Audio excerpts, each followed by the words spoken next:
Pat, that was an interesting game. The momentum swings were quite substantial. It flowed from end to end at times. What was the most pleasing aspect for you? Probably the fact that this is exactly what we have every time we come up here. In the last 2 years, we've lost this game. It's 7-6. I mean, fair play, real credit to Newcastle. I was just talking to Callum Chick down there and Alice Codlin, just the guts that Newcastle bring. And it's such a hard place because they fire into everything. They make a mess of everything and really make you work hard.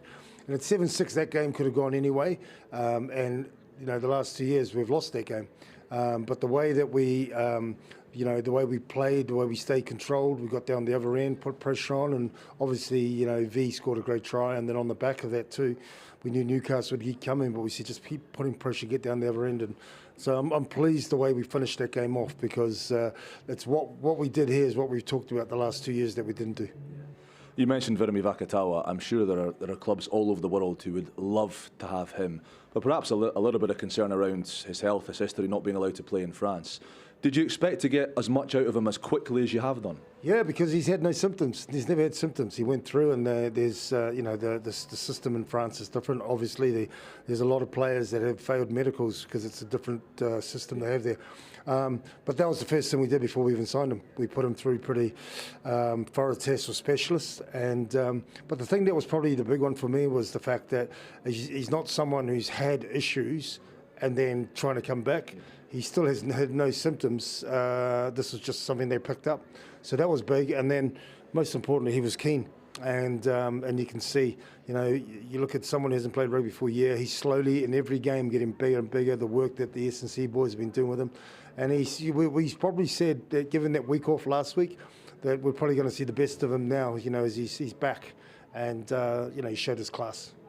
It sounds crazy to say, given you were toting Simi Randarandara and Charles Piutau and Siali Piutau in recent seasons, but that midfield pairing, Van Rensburg and Vakatawa, that's top class, isn't it? They are. I mean, you mentioned some quality players already, but the two of them are building a really good partnership.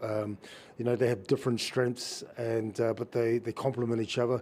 They give the team a lot of confidence. So, we're very blessed to have the two of them with us this season. And just lastly, you were on the wrong end of a couple of tight results early in the season, particularly in the Premiership, the likes of the Bath game, the Exeter game, that had been really tight going into the closing stages.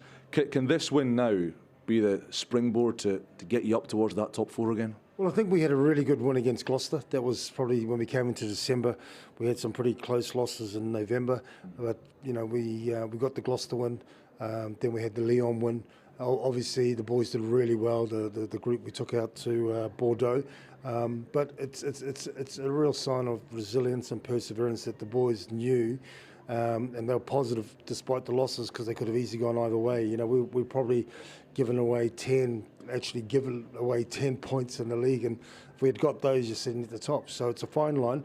There's a long way to go. We're at the halfway stage now, and in the next 9, we got 5 at home. So starting with Exeter next week. So there's a big crowd. It's close to a sellout, so it's going to be a huge game on TNT.